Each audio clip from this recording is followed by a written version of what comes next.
Assalamualaikum warahmatullahi wabarakatuh. Saya Nurul Istiqomah dari Institut Agama Islam Negeri Jember, Fakultas Ekonomi dan Bisnis Islam, Program Studi Akuntansi Syariah.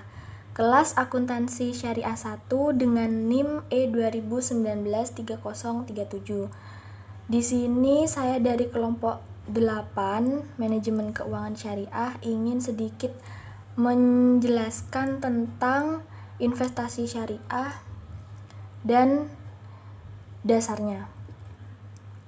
Nah, di sini investasi syariah adalah suatu penanaman modal yang dilakukan masyarakat dengan tujuan untuk mendapatkan keuntungan sesuai dengan prinsip-prinsip Islam dan hukum Islam. Nah, di Indonesia sendiri, apabila investasi konvensional diawasi langsung oleh OJK, maka investasi syariah diawasi oleh Majelis Ulama Indonesia yang membentuk Dewan Syariah Nasional dan Dewan Pengawasan Syariah atau DPS. Dalam praktiknya, investasi syariah sama dengan investasi konvensional, namun ada beberapa hal yang menjadi kelebihan atau yang menjadi tolak ukur dalam investasi syariah itu sendiri, seperti yang pertama yakni bebas riba. Nah, bebas riba di sini semua yang ditambahkan atas pokok harta. Maksudnya apa yang ditambahkan kepada seseorang tanpa melalui perdagangan atau tanpa usaha itu sebagai tambahan hartanya. Dalam prinsip Islam, riba itu sebagai hal yang merugikan salah satu pihak, terutama peminjam, pihak si peminjam pasti sangat dirugikan sekali. Lalu yang kedua yakni tidak adanya goror dan maisir, di mana di sini dalam bahasa Arabnya goror artinya itu pertaruhan.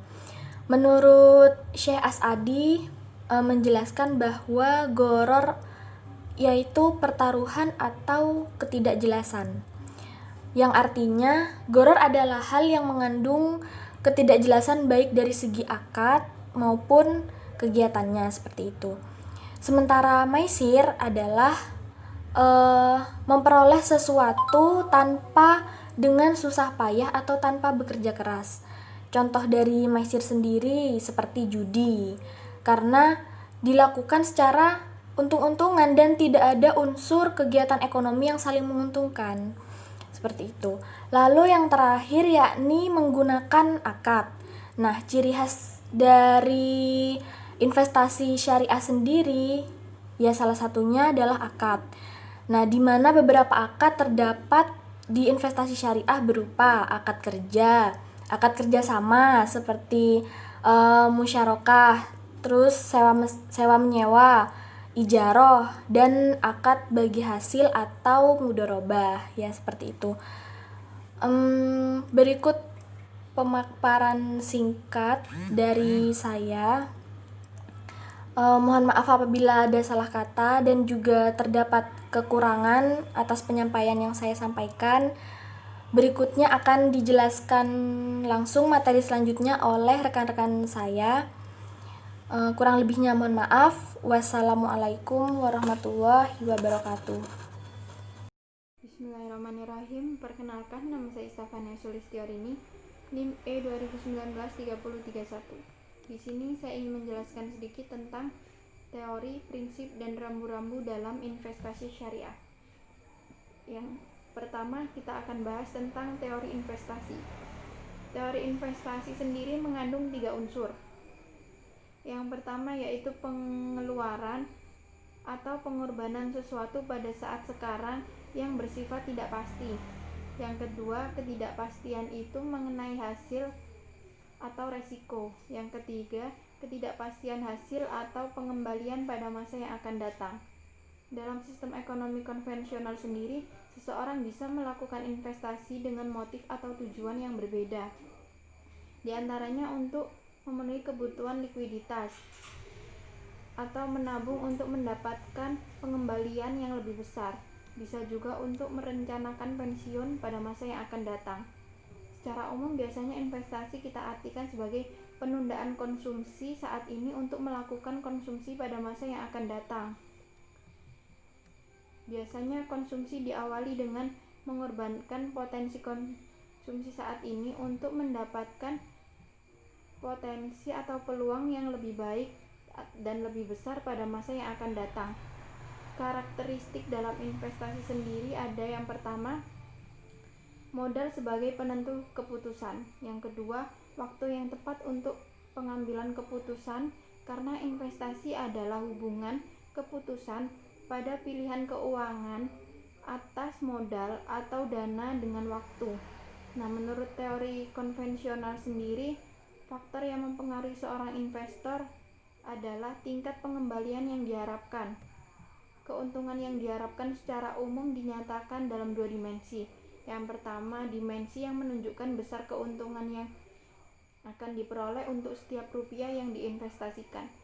Yang dimensi kedua menunjukkan waktu lamanya aliran keuntungan atau lamanya umur investasi.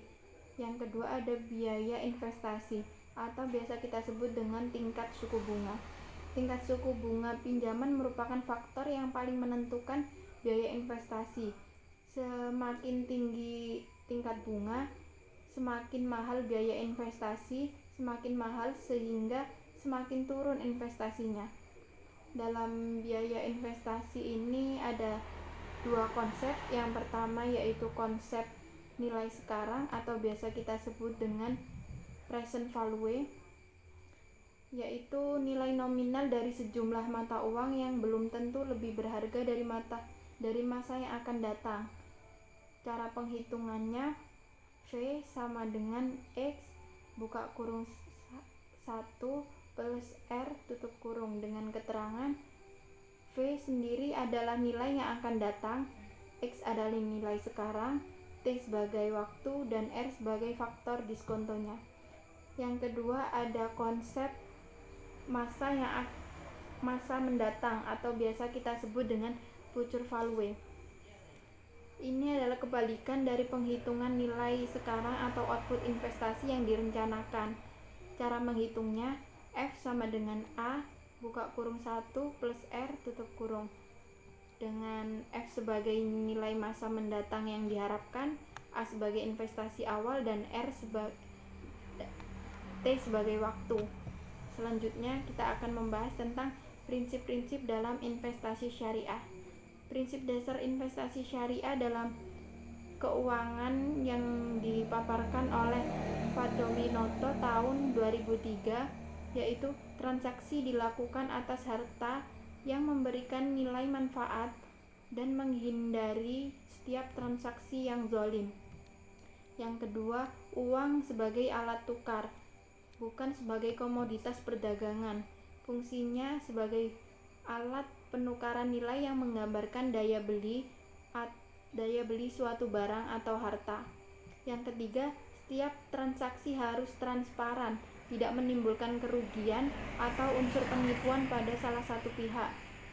Yang keempat, ada resiko yang mungkin timbul, harus dikelola sehingga tidak menimbulkan resiko yang besar atau melebihi kemampuan menanggung resiko.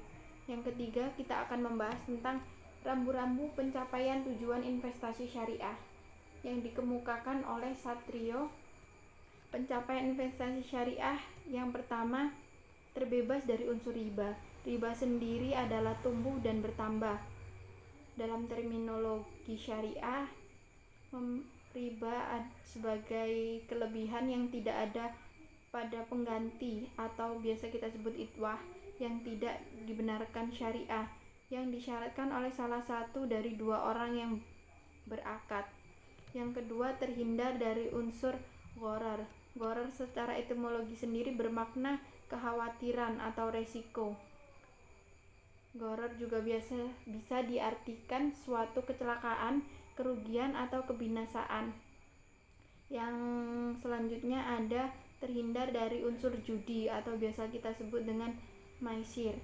Maisir sendiri bermakna mudah, merupakan bentuk objek yang diartikan sebagai tempat untuk memudahkan sesuatu karena seseorang yang seharusnya menempuh jalan yang susah payah, tetapi itu menempuh dengan jalan pintas. Nah, yang selanjutnya ada terhindar dari unsur haram. Unsur haram sendiri yaitu unsur atau sesuatu yang sudah dilarang oleh Allah dan Rasul. Terakhir ada terhindar dari unsur subhat. Subhat sendiri berarti mimpi serupa, semisal, atau bercampur. Nah, itu bercampur antara haram dan halalnya, hak dan yang batil. Yang keempat, kita akan bahas tentang etika dan norma dalam investasi syariah. Prinsip investasi syariah atau bisnis yang dilakukan seseorang dalam Islam dominan dengan tujuan yang pertama, bertujuan untuk mencari ridho Allah Subhanahu wa taala. Yang kedua, pleasure of Allah atau kebahagiaan. Yang ketiga, mencari rahmat Allah. Yang keempat, memperoleh pahala dari Allah dan niat berdimensi dunia dan akhirat. Dengan menjalankan bisnis didasari motivasi bisnis dalam Islam yang sudah dijelaskan tadi, pembisnis Islam tentu akan menjalankan bisnisnya sesuai prinsip-prinsip Islam. Dalam muamalah yang pertama, tidak mencari rizki pada hal yang haram, baik dari segi zatnya maupun cara mendapatkan. Yang kedua, tidak menzolimi atau tidak dizolimi. Yang ketiga, keadilan distribusian kemakmuran. Yang keempat, transaksi dilakukan atas dasar sama-sama ridho. Yang kelima, tidak ada unsur riba, perjudian, atau gharar. Yang keempat, manajemen yang diterapkan dalam manajemen Islami tidak mengandung unsur dan menghormati hak asasi manusia serta menjaga kelestarian lingkungan hidup.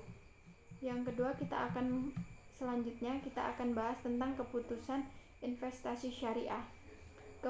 Ini dikemukakan oleh Keynes. Keputusan suatu investasi akan dilakukan atau tidak bergantung pada perbandingan antar besarnya keuntungan yang diharapkan dengan biaya penggunaan dana atau tingkat bunga yang biasa disebut dengan marginal efficiency of capital atau disingkat MAC.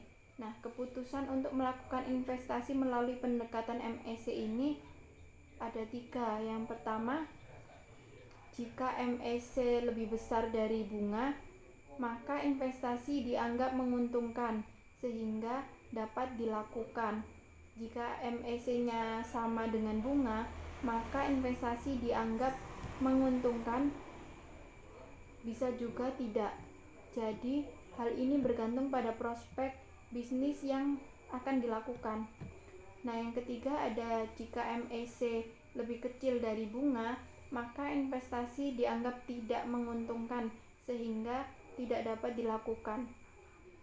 Selanjutnya yaitu perbedaan antara MAC dengan MEI. Jika MAC mengaitkan tingkat bunga dengan modal, maka MEI atau margin events of investment itu mengaitkan antara bunga dengan investasi neto. Konsep dari MEI yang bersifat flow, sedangkan yang di MAC bersifat stok. Kelebihan dari MEI adalah menganggap biaya untuk menyesuaikan stok modal berubah-ubah atau meningkat, sedangkan pada MAC sendiri menganggapnya tetap. Itu yang dapat saya sampaikan, kurang lebihnya mohon maaf. Selanjutnya akan disampaikan oleh teman saya. Terima kasih. Assalamualaikum warahmatullahi wabarakatuh. Perkenalkan, nama saya Siti Nurrohma, NIM E 2019-3021. Di sini saya akan menjelaskan materi yang ketiga, yaitu tentang keputusan investasi syariah. Yang kedua yaitu proses dalam pengambilan keputusan investasi. Untuk mencapai sebuah tujuan, investasi dibutuhkan proses dalam pengambilan keputusan, sehingga keputusan tersebut sudah mempertimbangkan ekspektasi return yang didapatkan dan risiko yang akan dihadapi. Menurut Sekerti, pada dasarnya ada beberapa tahapan dalam pengambilan keputusan investasi. Yang pertama, menentukan kebijakan investasi. Pada tahapan ini, investor menentukan tujuan investasi dan kemampuan untuk kenyataan yang dapat diinvestasikan disebabkan ada hubungan positif antara risiko dan return. Hal yang tepat dibagi pada investor untuk menyatakan tujuan investasinya tidak hanya untuk memperoleh banyak keuntungan, tetapi juga memahami bahwa ada kemungkinan risiko yang berpotensi menyebabkan kerugian. Jadi, tujuannya investasi harus dinyatakan baik dalam keuntungan maupun risiko. Yang kedua, analisis sekuritas. Analisis sekuritas pada tahapan ini berarti melakukan analisis sekuritas yang meliputi penelitian terhadap sekuritas secara individual atau beberapa kelompok sekuritas. Salah satu tujuannya melakukan penilaian sekuritas merupakan untuk mengidentifikasi sekuritas yang salah harga. Yang ketiga, pembentukan portofolio. Tahapan ini merupakan membentuk portofolio yang melibatkan identifikasi aset khusus yang akan diinvestasikan dan menentukan seberapa besar investasi pada aset tersebut. Di sini masalah sektivitas, penentuan waktu dan verifikasi perlu menjadi penelitian investor. Yang keempat, revisi portofolio. Tahapan ini juga berkenaan dengan pengulangan secara periodik dari 3 langkah sebelumnya. Sejalan dengan waktu, investor mungkin mengubah tujuan investasinya, yaitu membentuk portofolio baru yang lebih optimal. Yang kelima, yaitu evaluasi kinerja portofolio. Pada tahapan ini, investor melakukan penelitian terhadap kinerja portofolio secara periodik. Dalam arti tidak hanya return yang diperhatikan, tetapi juga risiko yang dihadapi. Jadi diperlukan ukuran yang tepat return dan risiko serta standar yang relevan. Yang ketiga yaitu tentang putusan investasi. Menurut Supriyanto ada 2 cara memandang investasi, yaitu dari perspektif Hayekian dan perspektif Keynesian. Dalam hal putusan investasi, Keynesian berpendapat bahwa keputusan yang paling utama adalah keputusan investasi. Stok modal hanya mengikuti pola investasi dan bukan hal penting yang perlu ditentukan secara optimal dan pada permulaan. Jika seorang pengusaha membuat putusan investasi, jumlah stok modal yang optimal tidak mereka pikirkan. Mereka lebih memperhatikan jumlah investasi optimal untuk periode tertentu. Materi yang keempat yaitu tentang risiko dalam investasi. Risiko merupakan kenyataan yang tidak sesuai dengan yang diharapkan.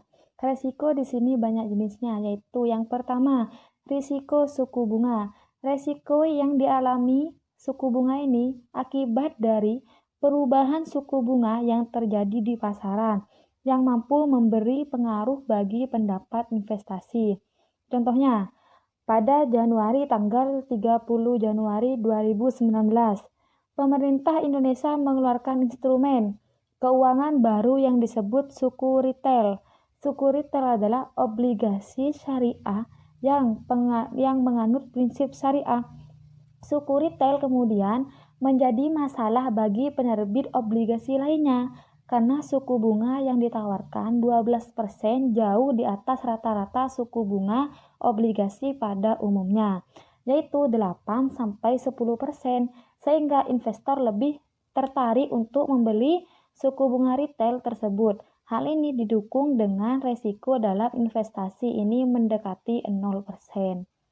Yang kedua, risiko pasar. Risiko pasar merupakan fluktuasi pasar yang secara keseluruhan mempengaruhi variabilitas return suatu investasi, bahkan mengakibatkan investor mengalami capital loss. Perubahan ini dapat disebabkan oleh banyak faktor seperti munculnya resesi ekonomi, kerusuhan, isu, spekulasi, ataupun perubahan politik. Yang ketiga, yaitu risiko inflasi. Risiko inflasi merupakan risiko potensi kerugian daya beli investasi karena terjadinya kenaikan rata-rata harga konsumsi. Misalkan, Laju inflasi pada 2012 bisa mencapai 7,1%. Apabila pemerintah melakukan penyesuaian harga bahan bakar minyak bersubsidi, apabila ada kenaikan harga BBM sebesar 1.000 per liternya, terjadi inflasi sebesar 6,8%. Sedangkan apabila ditetapkan subsidi konstan sebesar 2.000 per liter, maka terjadi inflasi 7,1%. Jika harga BBM-nya 1.000 itu inflasi 6,8, tetapi jika subsidi dibatasi konstan 2.000 per liter, ada peluang naik. Tetapi inflasi di 7,1% dengan adanya rencana kenaikan BBM-nya bisa menyebabkan inflasi. Para investasi pun enggan untuk berinvestasi. Yang keempat, resiko likuiditas. Resiko ini berkaitan dengan kecepatan suatu sekuritas yang diterbitkan perusahaan. Bisa diperdagangkan di pasar sekunder. Semakin cepat suatu sekuritas diperdagangkan, semakin liquid sekuritas tersebut. Risiko ini bisa juga didefinisikan sebagai kemampuan perusahaan dalam memenuhi kewajiban jangka pendek atau jatuh tempo dengan menggunakan aset yang ada. Risiko ini dapat dikaitkan dengan krisis yang melanda Indonesia, mulai mengenai perbankan dengan timbulnya masalah kekurangan likuiditas, semula dialami oleh beberapa bank, kemudian menjadi sistemis. Yang kelima, risiko nilai tukar mata uang. Risiko ini berkaitan dengan fluktuasi nilai tukar mata uang domestik dengan nilai mata uang negara lainnya. Risiko ini juga dikenal dengan nama currency risk atau exchange rate risk. Sebagai contoh, sebuah investasi yang membutuhkan mata uang sebagai transaksi, misalnya mata uang Amerika. Apabila mata uang Amerika menguat sedangkan rupiah melemah, investor yang akan menanamkan modalnya dengan mata uang Amerika akan menyebabkan kerugian karena rupiah yang harus dikeluarkan semakin banyak. Yang keenam, resiko negara. Risiko ini juga disebut sebagai risiko politik karena sangat berkaitan dengan kondisi perpolitikan suatu negara. Risiko politik juga berkaitan dengan kemungkinan adanya perubahan ketentuan perundangan yang berakibat turunnya pendapatan yang diperkirakan dari suatu investasi atau akan terjadi kerugian total di luar negeri, stabilitas ekonomi, dan politik negara bersangkutan sangat perlu diperhatikan untuk menghindari risiko negara yang terlalu tinggi. Misalnya seperti negara pemilik cadangan minyak terbesar di Afrika mengalami krisis akibat adanya protes yang dimulai pada tanggal 16 Februari 2011 itu. Untuk menurunkan presiden yang berkuasa pada saat itu, hal tersebut menyebabkan terganggunya pasokan minyak mentah. Sebagai akibatnya, harga minyak menjadi naik. Melonjaknya harga minyak mentah menyebabkan terjadinya krisis pangan secara global akibat naiknya harga pangan. Hal ini disebabkan minyak dibutuhkan untuk peralatan pertanian yang digunakan untuk memproduksi pangan dan transportasi untuk mengangkut pangan.